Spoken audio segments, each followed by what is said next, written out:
La ilaha illallah Muhammadun Rasulullah alaihi salatullah wa alihi wal ahibba. Assalamualaikum warahmatullahi wabarakatuh. Dalam kitab I'anatul Talibin Bab Lukatah karya Abu Bakar bin Muhammad Syatta Adimyati, diceritakan sebuah kisah sahabat yang membuat Rasulullah SAW meneteskan air mata. Beliau adalah Abu Dujanah radhiyallahu anhu, sahabat Nabi dari kabilah Khazraj.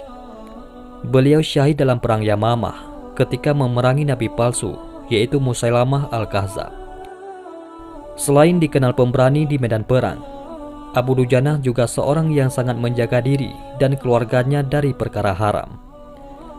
Suatu hari, usai sholat subuh berjamaah bersama Rasulullah SAW, Abu Dujanah selalu terburu-buru pulang tanpa mengikuti doa ba'da sholat yang dipanjatkan Rasulullah. Melihat gelagat ini, Rasulullah mencoba meminta klarifikasi pada Abu Dujanah. Mengapa setiap kali kamu terburu-buru pulang dari jamaah subuh? Apakah engkau tidak memiliki permintaan kepada Allah sehingga tidak pernah menungguku selesai berdoa? Ada apa? Tanya baginda Nabi SAW. Abu Dujanah menjawab, begini ya Rasulullah. Kata Abu Dujanah memulai ceritanya. Rumah kami berdampingan persis dengan rumah seorang laki-laki. Di atas perkarangan rumah milik tetangga kami ini terdapat satu pohon kurma menjulang. Dahannya menjuntai ke rumah kami.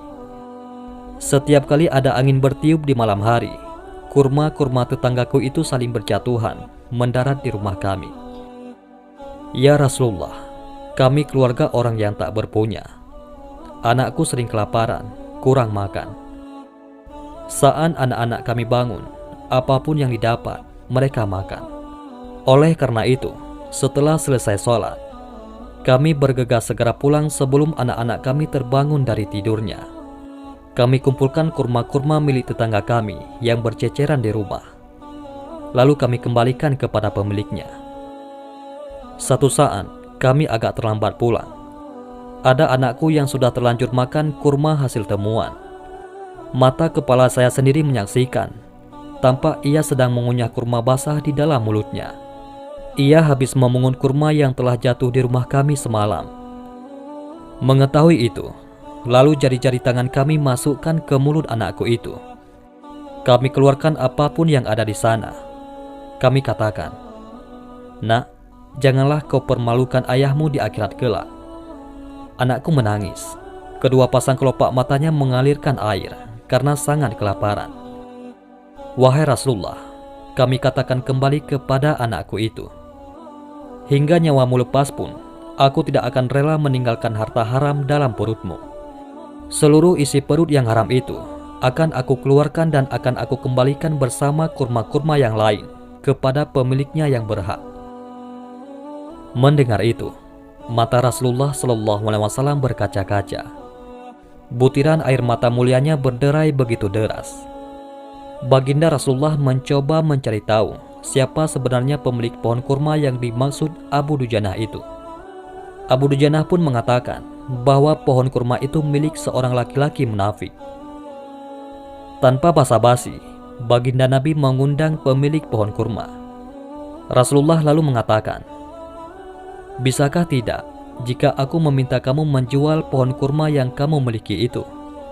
Aku akan membelinya dengan 10 kali lipat dari pohon kurma itu sendiri. Pohonnya terbuat dari batu zamrud berwarna biru, disirami dengan emas merah, tangkainya dari mutiara putih. Di situ tersedia bidadari yang cantik jelita sesuai dengan hitungan buah kurma yang ada. Kata Rasulullah menawarkan. Laki-laki munafik ini lantas menjawab dengan tegas, saya tak pernah berdagang dengan memakai sistem jatuh tempo. Saya tidak mau menjual apapun kecuali dengan uang kontan dan tidak pakai janji kapan-kapan. Tiba-tiba sahabat setia, yaitu Abu Bakar As-Siddiq radhiyallahu anhu datang. Lantas berkata, ya sudah, aku beli dengan 10 kali lipat dari tumbuhan kurma milik si Fulan, yaitu salah satu yang varietasnya tidak ada di kota ini. lebih bagus jenisnya.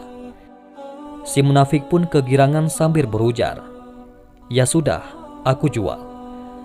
Abu Bakar menyahut, "Bagus, aku beli." Setelah sepakat, Abu Bakar langsung menyerahkan pohon kurma itu kepada Abu Dujana. Rasulullah SAW kemudian bersabda, "Wahai Abu Bakar, aku yang menanggung gantinya untukmu." Mendengar sabda Nabi itu, Abu Bakar bergembira bukan main. Begitu pula Abu Dujana. Sedangkan si munafik berjalan mendatangi istrinya, lalu mengisahkan kisah yang baru saja ia alami. "Aku telah mendapat untung banyak hari ini. Aku dapat 10 pohon kurma yang lebih bagus. Padahal kurma yang aku jual itu masih tetap berada di pekarangan rumahku.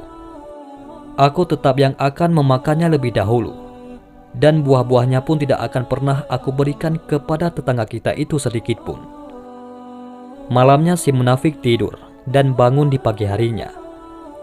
Tiba-tiba pohon kurma yang ia miliki berpindah posisi, menjadi berdiri di atas tanah milik Abu Dujana. Dan seolah-olah tak pernah sekalipun tampak pohon itu tumbuh di atas tanah si munafik. Tempat asal pohon itu tumbuh rata dengan tanah. Ia keheranan tiada tara. Demikian kisah sahabat dan pohon kurma yang membuat Rasulullah SAW menangis. Hikmah yang kita petik dari kisah ini adalah kehati-hatian para sahabat menjaga diri dan keluarganya dari makanan yang haram. Sesulit apapun hidup, seberat apapun hidup, seseorang tidak boleh memberikan makanan untuk dirinya sendiri dan keluarganya dari barang haram. Setiap kebaikan akan dilipat gandakan pahalanya oleh Allah Subhanahu wa Ta'ala 10 kali lipat, sebagaimana janji baginda Nabi Muhammad SAW. Adapun panen daripada janji itu bukan sekarang, namun di akhirat kelak. Karena dunia ini adalah daruz zar'i, ataupun tempat bercocok tanam, bukan darul hasad, yaitu tempat memanen. Kemudian pohon kurma yang berpindah posisi itu adalah salah satu mukjizat baginda Nabi Muhammad SAW yang langsung dirasakan oleh sahabat Abu Dujana radhiyallahu anhu. Wallahu a'lam bishawab. Mudah-mudahan ini semua bermanfaat. Assalamualaikum warahmatullahi wabarakatuh.